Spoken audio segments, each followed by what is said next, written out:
Sumamente hermoso. Gracias. A usted, señor Turner. Mi pequeño dibujaba antes de saber leer y escribir. Padre.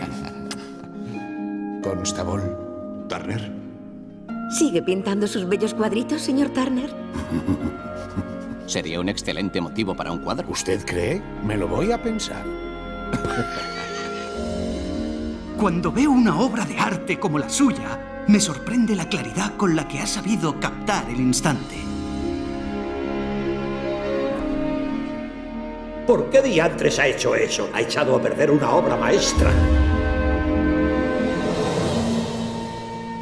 Ah, claro. Es una boya. ¡Una boya!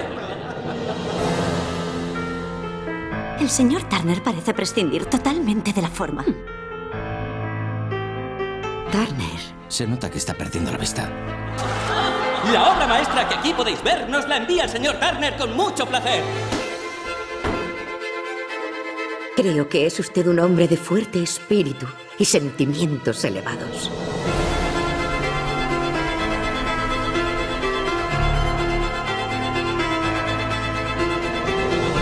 El universo es caótico y usted nos ayuda a verlo.